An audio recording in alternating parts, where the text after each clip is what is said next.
Assalamualaikum warahmatullahi wabarakatuh. Saya di sini akan menjelaskan bab 2, yaitu tentang klasifikasi makhluk hidup. Di sini ada peta konsep. Jadi kita akan mempelajari tentang sistem 5 kingdom dan susunan takson. Untuk sistem 5 kingdom, kita akan belajar tentang Monera, Protista, Fungi, Plantae, dan Animalia. Kemudian untuk susunan takson, di sini ada kingdom, phylum, kelas, ordo, family, genus, dan spesies. Kemudian kita juga akan mempelajari tentang metode penamaan ilmiah, yaitu binomial nomenklatur.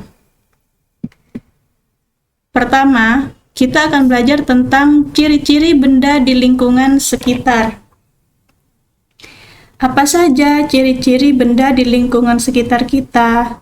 Di sini ada gambar mobil, ada gambar orang hutan, kemudian helikopter, dan tumbuhan. Ciri-ciri benda di lingkungan sekitar. Bentuk benda berbeda-beda, bentuknya tidak sama ya. Ukuran juga tidak sama. Kemudian warnanya berbeda-beda. Keadaan permukaan benda juga berbeda-beda. Kemudian bahan penyusunnya juga berbeda. Jadi setiap benda tidak sama bentuk, ukuran, warna, keadaan permukaan, dan bahan penyusunnya.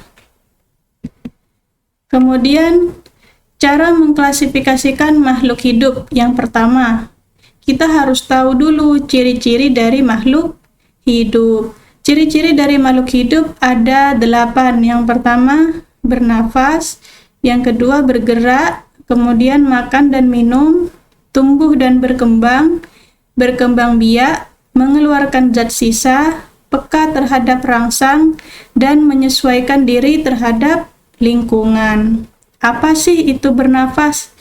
Kalau bernafas itu untuk hewan dan manusia, dia menghirup oksigen atau O2 dan mengeluarkan CO2 atau karbon dioksida. Sedangkan pada tumbuhan, dia mengalami respirasi, itu sama dengan bernafas. Dia akan menyerap CO2 atau karbon dioksida dan mengeluarkan O2 atau oksigen. Jadi sebaliknya manusia ya. Karena manusia mendapatkan oksigen itu dari tumbuhan. Kemudian bergerak. Untuk hewan dan manusia, geraknya itu secara aktif karena kelihatan ya geraknya. Dia berpindah tempat. Sedangkan tumbuhan bergerak secara pasif. Jadi geraknya tidak kelihatan karena dia bergerak hanya karena mengikuti rangsangan dari cahaya, air, dan sebagainya. Kemudian makan dan minum. Manusia dan hewan itu tergolong 3 ya, herbivora, omnivora, dan karnivora. Herbivora itu pemakan tumbuhan. Kemudian karnivora itu pemakan daging. Kalau omnivora, karena ini om-om, jadi dia pemakan segalanya, seperti manusia. Sedangkan tumbuhan, dia mendapatkan makan dan minum dengan cara fotosintesis. Tahu ya fotosintesis? Jadi dia memanfaatkan gula dan cahaya serta air menjadi energi. Kemudian tumbuh dan berkembang. Tumbuh itu proses penambahan tinggi dan massa. Jadi dari kecil ke besar. Sedangkan berkembang itu proses menuju dewasa. Berbeda ya.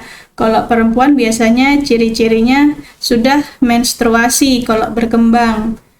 Kalau laki-laki adanya jakun atau perubahan pita suara yang semakin keras. Kemudian yang kelima, makhluk hidup dapat berkembang biak. Kalau manusia pasti melahirkan ya.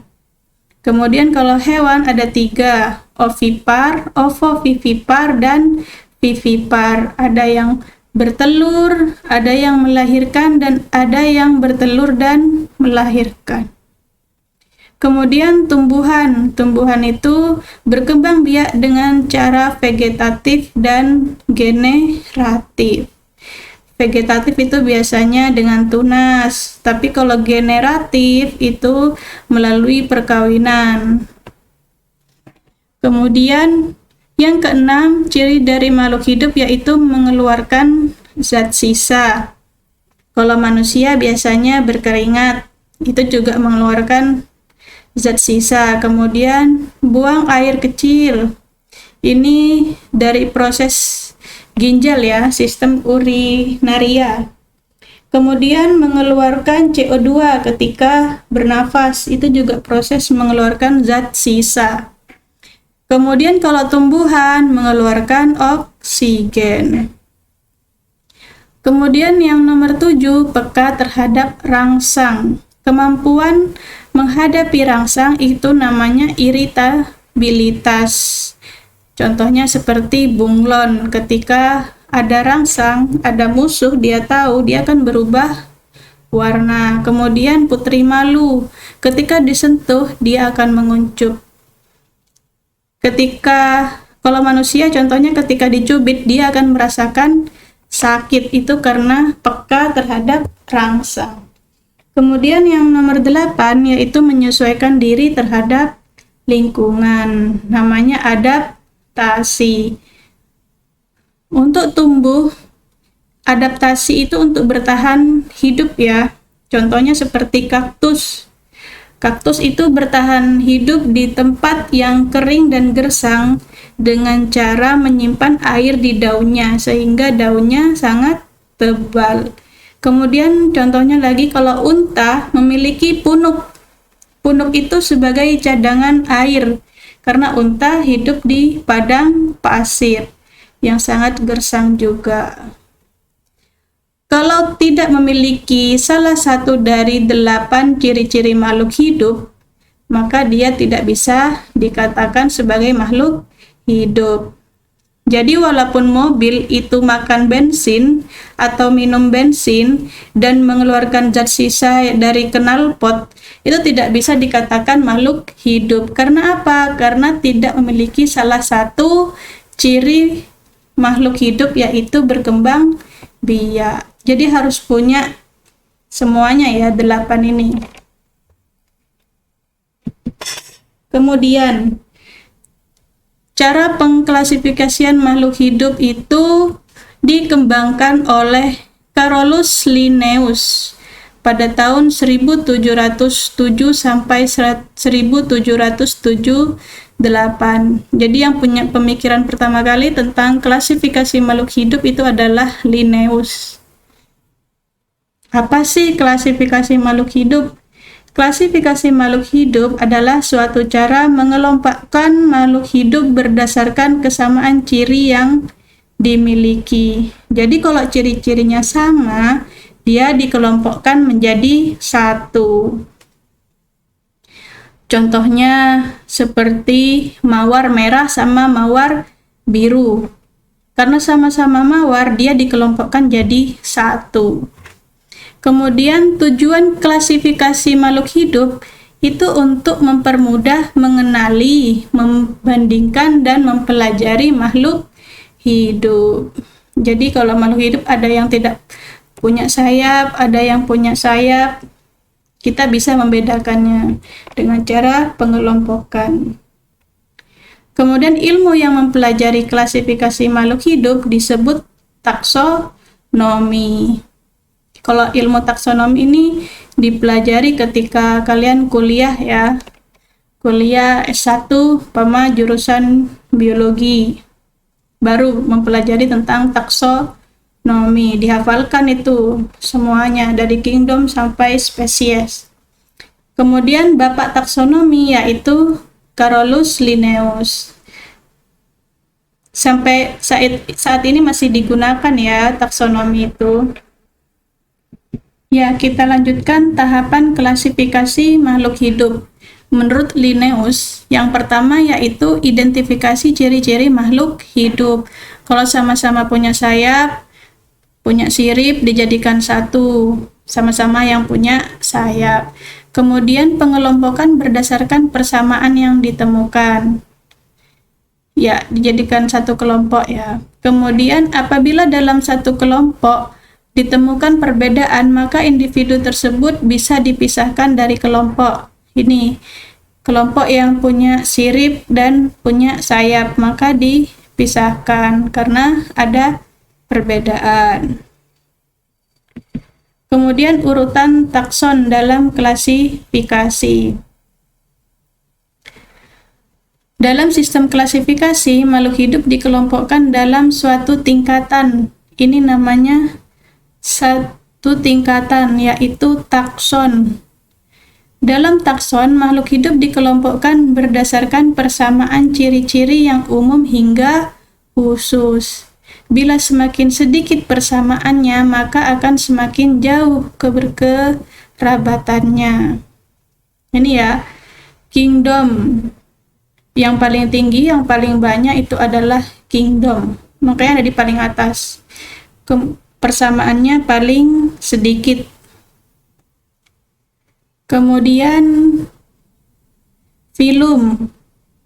Di bawahnya kelas, ordo, famili, genus, spesies, dan varietas. Tapi biasanya kita sampai spesies ya. Varietas ini untuk anak-anak kuliah. Untuk kingdom, semakin ke atas, maka anggotanya semakin banyak. Semakin ke bawah, persamaan ciri-cirinya semakin banyak.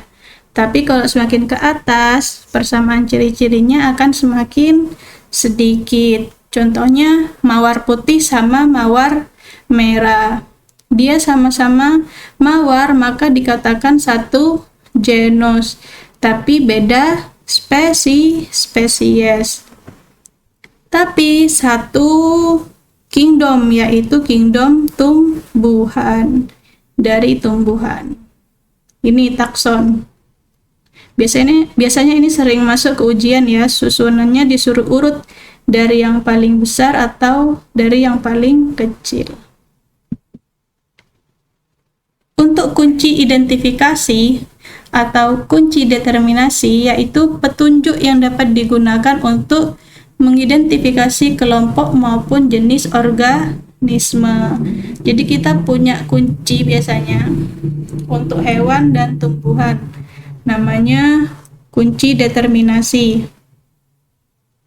Contohnya di sini reptilia, kuncinya 1A. Kita lihat 1A bertulang belakang. Reptil punya tulang belakang ya. Dia masuk vertebrata. Kemudian karena 1A lanjut ke nomor 2, kita cari 2. Di sini 2B. 2B. Tubuhnya tidak selalu basah, jadi kadang kering. Karena lanjut ke nomor 4, kita lihat di sini 4 apa? 4B. 4B. Tidak menyusui anaknya. Jadi reptil itu bertelur ya, bukan menyusui. Karena lanjut ke nomor 5, 4B. Di sini lanjut ke 5B. 5B. Bertelur dan beranak. Reptilia. Itu kunci determinasi. Ini kuncinya. Jadi invertebrata, Pisces, amfibi, mamalia, dan aves punya kunci determinasi yang berbeda karena ciri-cirinya tidak sama. Kemudian tata nama ganda atau binomial nomenklatur. Pada tata nama ganda, pertama, biasanya satu organisme memiliki 2 kata. Jadi memberi 2 kata untuk tiap nama jenis organisme. Kata pertama itu genus. Di sini ada contoh Oryza sativa. Jadi kata pertama itu genus yang Oryza, dan kata kedua adalah spesies. Jadi Sativa adalah spesies. Huruf pertama genus ditulis dengan huruf kapital atau huruf besar. Jadi harus huruf besar. Sedangkan huruf pertama spesies ditulis dengan huruf kecil. Jadi Sativa awal hurufnya harus huruf kecil. Kemudian menggunakan bahasa Latin yang dicetak miring. Jadi harus dicetak miring kayak ini. Atau diberi garis bawah. Kalau tidak dicetak miring, kalau pakai tangan nulisnya, silakan dikasih garis bawah. Ini Oryza sativa namanya padi ya. Jadi Oryza adalah genus, sedangkan sativa adalah spesies. Sedangkan L. itu adalah nama Linnaeus, penemu klasifikasi.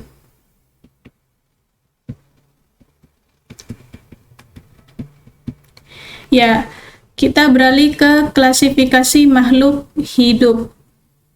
Sistem klasifikasi 5 kingdom. Jadi makhluk hidup dikelompokkan jadi 5 kerajaan atau 5 kingdom. Yang pertama Monera, yang kedua Protista, yang ketiga fungi atau jamur, yang keempat plantae atau tumbuhan, dan yang kelima animalia atau hewan. Ini ya, ini tumbuhan, plantae. Fungi ini jamur tiram, biasanya kalian sering makan. Animalia itu hewan. Banyak yang tahu kalau hewan. Yang kita jarang temui itu yang dua ini, Protista dan Monera. Karena apa? Protista itu sama Monera jarang kita ketemu. Protista itu seperti rumput laut. Kalau ada yang tahu rumput laut, mungkin rumahnya di pinggir pantai sering lihat rumput laut bertebaran di pinggir pantai. Itu salah satu dari Protista. Kemudian Monera. Monera itu contohnya bakteri. Kalian sebenarnya pernah melihat, tapi kadang nggak sadar ya. Kalau nasi sudah basi, sudah agak ada seperti cairannya, itu ada bakterinya. Itu kingdom Monera. Anggota kingdom Monera adalah makhluk hidup bersel satu atau uniseluler yang tidak memiliki membran inti atau prokariotik. Ini bahasa biologinya ya, harus hafal, biasanya sering masuk ke ujian. Jadi kalau tidak memiliki membran inti namanya prokariotik. Pada umumnya organisme ini berkembang biak dengan cara membelah diri. Anggota kingdom Monera yaitu bakteri dan ganggang biru. Ini mungkin ada yang pernah dengar tentang spirulina.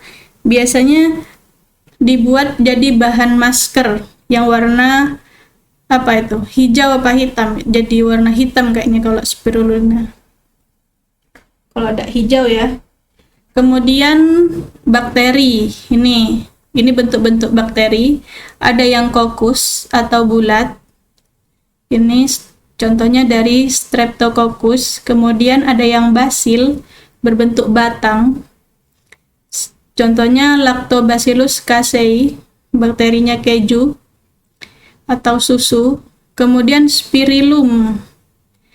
Ini spiral. Contohnya Troponema pallidum. Ini nama-nama bakteri dan bentuknya ya. Ini dari kingdom Monera. Kemudian yang kedua kingdom Protista. Protista memiliki membran inti eukariotik, ada yang uniseluler dan ada yang multiseluler. Jadi kalau Monera tadi prokariotik, tapi kalau Protista eukariotik karena memiliki membran inti sel. Jadi lebih kompleks sudah ya. Karena sudah agak besar ukurannya dari Monera. Protista dibedakan menjadi protista mirip hewan atau protozoa. Kemudian dia bersifat heterotrof karena seperti hewan. Jadi butuh makanan, masih mencari makanan ke makhluk hidup lain. Kemudian protista mirip tumbuhan, alga atau ganggang. Dia bersifat autotrof karena mirip tumbuhan, jadi dia bisa mencari makanannya sendiri dengan cara fotosintesis. Sedangkan protista mirip jamur itu juga autotrof, sama seperti jamur. Dia bisa mendapatkan makanannya sendiri. Protista mirip hewan atau protozoa itu ada 4 kelompok berdasarkan alat geraknya. Yang pertama, rhizopoda atau kaki semu. Nia, ini namanya amoeba. Dia bergerak dengan kaki semu. Jadi kakinya tidak kelihatan tapi seolah-olah dapat bergerak. Contohnya itu entamoeba. Biasanya penyebab penyakit disentri atau diare berdarah. Itu karena protista ini. Kemudian ciliata atau bulu getar. Ciliata ini bergerak dengan bulu getar. Jadi kayak ada bulu kecil, cilia, yang banyak di sini di pinggir-pinggirnya. Contohnya adalah paramecium. Kemudian trypanosoma. Trypanosoma ini bergerak dengan bulu cambuk karena termasuk dari kelompok flagellata. Trypanosoma ini biasanya penyebab penyakit tidur. Trypanosoma ada di lalat. Jadi kalau kalian makan terus dihinggapi lalat, makanannya hati-hati dia membawa protista yaitu trypanosoma, menyebabkan penyakit suka tidur. Kemudian yang keempat, sporozoa. Dia tidak memiliki alat gerak. Contohnya plasmodium. Jadi protozoa itu yang mirip hewan, protista mirip hewan, semuanya rata-rata merugikan. Bahkan ada yang dapat menggugurkan kandungan. Contohnya yang ada di air liurnya kucing. Hati-hati karena di air liur kucing mengandung protista dan kalau masuk ke dalam tubuh dia suka makan janin. Itu ya. Kemudian selanjutnya kingdom protista yang mirip tumbuhan atau alga. Di sini ada macam-macam alga yang saya sebut tadi seperti rumput laut. Ada alga hijau, alga keemasan, alga pirang atau alga coklat, alga merah, alga alpi, dan Euglonophita. Ini contohnya. Semuanya ada di laut. Biasanya kalau ada alga ini, salah satu ada alga api atau alga coklat, berarti di laut tersebut ada tambang minyak. Itu ciri-cirinya. Biasanya kalau ketahuan sama ilmuwan maka akan dibor dan diambil minyaknya ya. Kalau alga hijau biasanya sering kita buat makanan, kita makan. Yang ketiga yaitu protista mirip jamur. Ada yang seperti jamur lendir, kemudian jamur air, namanya Myxomycota dan Oomycota. Mungkin pernah lihat ya, ini ada di pohon yang sudah mati, biasanya yang sudah tumbang. Jadi dia makan serasa seperti rayap. Kalau warnanya kuning seperti ini, biasanya jamurnya beracun karena punya metabolit sekunder. Kemudian yang ketiga yaitu kingdom fungi atau jamur. Ciri-cirinya ada yang bersel satu, ada juga yang bersel banyak atau multiseluler.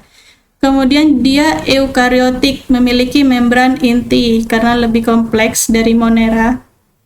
Kemudian mempunyai dinding sel karena mirip tumbuhan ya jamur itu.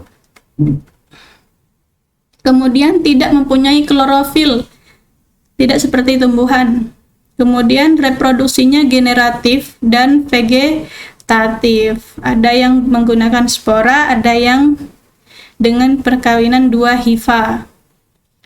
Ada 4 divisi atau kelompok, yaitu kelompok zygomicota, ascomicota, deuteromicota, dan basidiomicota. Ini gambar-gambarnya. Yang zygomicota itu contohnya jamurnya tempe yang warna putih, biasanya yang kalian makan sebelum digoreng. Jamurnya ada yang warna putih. Itu ini.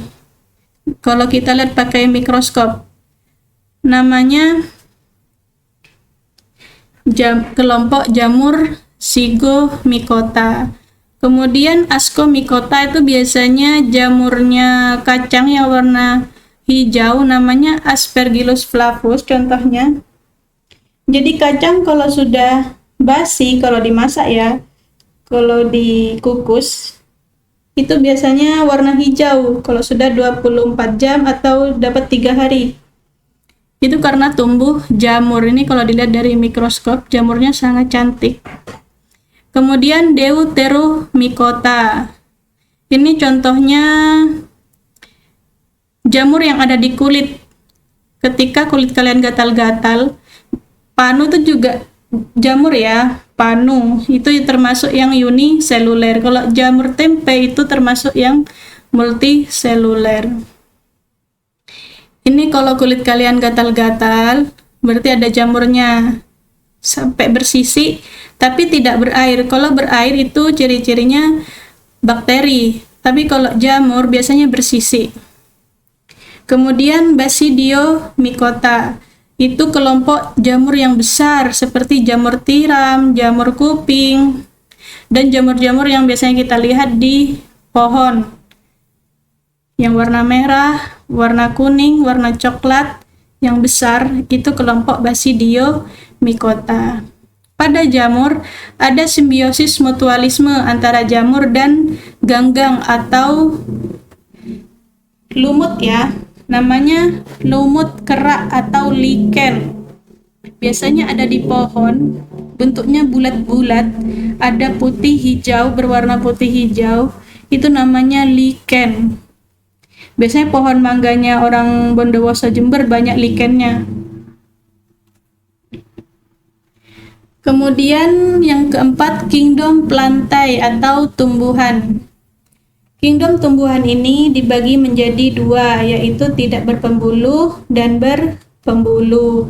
Yang tidak berpembuluh artinya masih belum kompleks. Contohnya seperti lumut, kelompok lumut.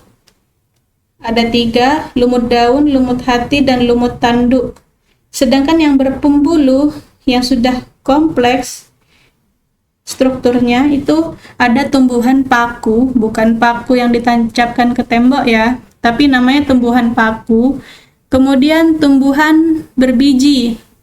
Tumbuhan paku itu ada 3, paku lumut, paku ekor kuda, dan paku sejati. Sedangkan tumbuhan berbiji itu ada 2, berbiji terbuka dan berbiji tertutup.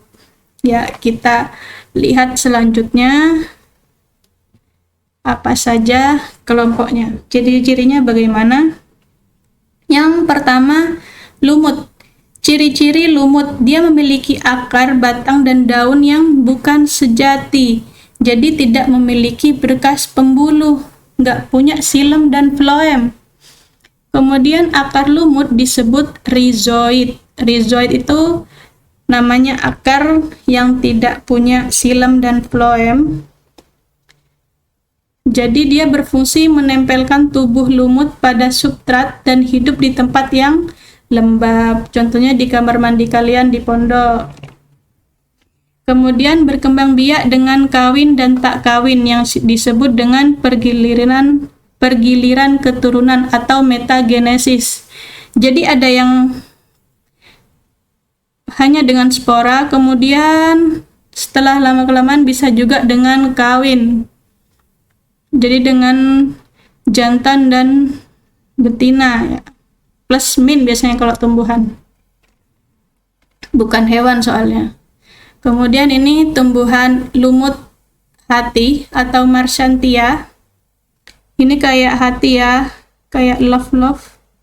Kemudian tumbuhan lumut tanduk dan lumut daun ini. Kalau kalian sering lihat lumut, dekati dan lihat ciri-cirinya termasuk lumut yang mana? Lumut daun, lumut tanduk, atau lumut hati. Kemudian tumbuhan paku, ini yang sudah memiliki pembuluh ya. Ciri-cirinya memiliki akar, batang, dan daun sejati, serta memiliki berkas pembuluh. Jadi sudah punya xilem dan floem. Ingat ya, xilem itu yang membawa air ke seluruh tubuh tumbuhan, sedangkan floem yang membawa hasil fotosintesis ke seluruh tubuh tumbuhan. Pada daun dewasa terdapat bulatan berwarna coklat disebut sorus. Sorus merupakan kumpulan kotak spora yang dibungkus indusium. Jadi dia punya spora atau kotak biji karena masih paku, tumbuhan paku namanya bukan biji tapi spora.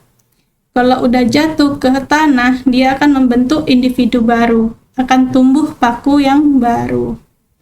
Perkembangbiakannya secara kawin dan tak kawin yang disebut pergiliran keturunan, sama seperti lumut, dia punya masa metagenesis. Ini ya, ini tumbuh di sini ada sporanya ini yang coklat-coklat bulat-bulat, ini kotak spora. Ada di bawahnya daun biasanya. Tapi tidak semua daun ada kotak sporanya ya, karena ada yang steril, tidak bisa hamil katanya. Kalau manusia tidak bisa hamil. Kemudian kingdom tumbuhan, khususnya tumbuhan berbiji, dibagi jadi dua. Ciri-cirinya tumbuhan berbiji memiliki akar, batang, dan daun sejati. Jadi sudah sejati, sudah kuat sekali batang dan daunnya, serta memiliki berkas pembuluh atau xilem dan floem, menghasilkan biji yang digunakan sebagai alat perkembang biakan. Jadi sudah punya biji, tapi bijinya ada yang biji terbuka dan ada yang biji tertutup. Biji terbuka atau gymnospermae, letaknya bakal biji tidak dilindungi oleh daun buah, tetapi menempel pada daun buah. Pohon berakar tunggang, daunnya berbentuk seperti jarum, kecil, tebal, tipis, lebar. Alat kelamin jantan dan alat kelamin betina disebut strobilus yang mengandung spora ngium. Ini namanya strobilus, alat kelamin jantan dan betina ini. Jadi daunnya kayak jarum. Ini yang biji terbuka ya, yang gymnospermae. Mungkin kalian tahu pohon pinus di depan SMP itu ada sebelum keluar gerbang. Di sana bijinya terbuka. Kenapa kok terbuka?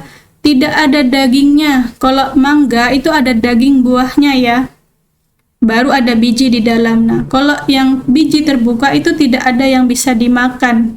Jadi tidak ada daging buahnya, langsung biji. Kemudian kalau biji tertutup atau angiospermae, alat perkembangbiakannya berupa bunga, akar, batang, dan daun sudah dapat dibedakan dengan jelas. Susunan tulang daun menyirip, menjari, dan sejajar. Bakal biji terlindung di dalam daun buah dan mengalami pembuahan ganda. Jadi kalau biji tertutup, dia menggunakan bunga. Ingat SD kelas 5, di situ belajar tentang perkembangbiakan bunga, yaitu menggunakan putik dan benang sari. Yang kelamin jantan itu yang benang sari, yang betina itu putik. Jadi di sana akan terdapat bakal biji di dalam putik, bakal buah. Kemudian ada bijinya di dalam. Biasanya bijinya terlindungi oleh buah seperti mangga, pepaya. Itu ada daging buahnya. Jadi namanya biji tertutup. Khusus angiospermae atau biji tertutup, ada monokotil dan dikotil. Kalau monokotil, biasanya bijinya itu hanya satu. Bakal bijinya hanya satu. Ini ya, kayak jagung ini. Apa bisa dibelah? Tidak bisa ya, karena benar-benar hanya satu kotiledonnya. Sedangkan kalau dikotil, kotiledonnya itu dua. Seperti jambu, kacang, pepaya. Ini contohnya yang kacang. Ketika makan biji kacang bisa dibelah dua. Bisa ya, karena itu termasuk dikotil. Jadi kotiledonnya bisa dibagi dua. Itu bedanya. Ini biasanya ciri-cirinya kalau dikotil, daunnya itu menyirip dan menjari. Ada yang menyirip dan menjari. Kemudian kambiumnya melingkar, biasanya tersusun rapi gini, ada garisnya, rapi, tidak kucar-kacir. Dan bagian bunga, kelopak dan mahkota kelipatan 2, 4, dan 5. Akarnya tunggang, sangat kuat, besar. Sedangkan monokotil, kotiledonnya hanya satu. Pertulangan daunnya sejajar atau melengkung seperti jagung, tebu, apalagi yang sejajar itu ya. Kambiumnya tidak ada dan berkas pengangkutnya tersebar kayak gini. Jadi tidak rapi biasanya ciri-cirinya kalau monokotil. Bagian bunga berkelipatan 3. Kelopak dan mahkota bunga berkelipatan 3. Akarnya serabut banyak tapi tipis-tipis. Itu bedanya. Yang terakhir yaitu kingdom animalia atau hewan. Ciri-cirinya bersel banyak, multiseluler, tidak berklorofil, tidak berwarna hijau kayak tumbuhan ya. Cara makannya heterotrof, memanfaatkan organisme lain. Sel-sel hewan tidak mempunyai dinding sel. Coba dicubit. Apa seperti tumbuhan, kaku? Enggak ya, karena tidak punya dinding sel. Mempunyai kemampuan berpindah dari satu tempat ke tempat yang lain. Buktinya bisa lari. Jadi ada dua untuk animalia. Ada yang invertebrata, ada yang vertebrata. Invertebrata itu yang tidak memiliki tulang belakang. Coba pegang punggung kalian, ada tulang belakangnya. Berarti kalian termasuk yang vertebrata. Apa saja film invertebrata? Ada porifera. Ini di dalam laut biasanya kita sebut karang laut ya. Kemudian spong. Porifera itu contohnya spon yang dijadikan spon. Ada kartunnya yaitu SpongeBob. Itu dari porifera, jadi lembut. Kemudian colenterata. Contohnya itu kayak lili laut, mawar laut, itu colenterata. Vermes, cacing-cacingan, tidak punya tulang belakang. Cacing gili, cacing pita, cacing cacing yang ada di tanah, cacing tanah ya. Kemudian arthropoda itu serangga seperti belalang, capung, kupu-kupu, itu dari arthropoda. Dia termasuk invertebrata karena tidak memiliki tulang belakang. Moluska, siput, kerang, itu moluska. Kemudian echinodermata, contohnya bintang laut, itu echinodermata. Kemudian terumbu karang yang keras ketika kita pegang, itu juga echinodermata. Itu termasuk hewan ya. Jadi di dalam laut tidak ada yang namanya tumbuhan, adanya protista dan invertebrata atau animalia, hewan. Kemudian yang terakhir yaitu kelompok vertebrata atau kelompok yang memiliki tulang belakang. Ada 5 filum: Pisces, amfibi, reptil, aves, dan mamalia. Pisces itu punya tulang belakang. Coba kalian makan ikan, ada tulangnya ya yang sangat tebal. Itu kelompok ikan Pisces yang bisa berenang karena punya sirip ciri-cirinya, dan bernafas dengan insang. Kalau amfibi hidup di dua alam seperti kodok atau katak dan kura-kura. Jadi dia bernafas dengan paru-paru dan kulit ya kalau amfibi, karena hidup di dua alam. Ketika kecil dia di air, ketika sudah dewasa dia baru di darat.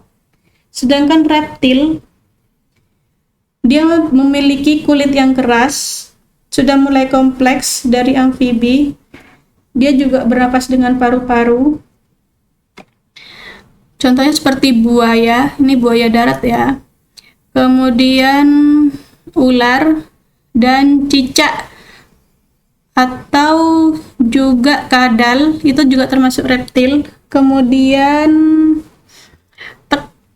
tokek ya, tokek. Kalau melata itu reptil. Kemudian aves yang memiliki sayap, punya pundi-pundi udara, dia termasuk aves, film aves, bisa terbang ya. Mamalia, nah mamalia diingat, kalau mama berarti bisa menyusui. Kalau mamalia ini biasanya ciri-cirinya bisa menyusui, menghasilkan kelenjar mamae. Jadi manusia termasuk ke hewan yang mamalia. Itu ya. Sekian dari saya, kurang lebihnya mohon maaf. Wassalamualaikum warahmatullahi wabarakatuh.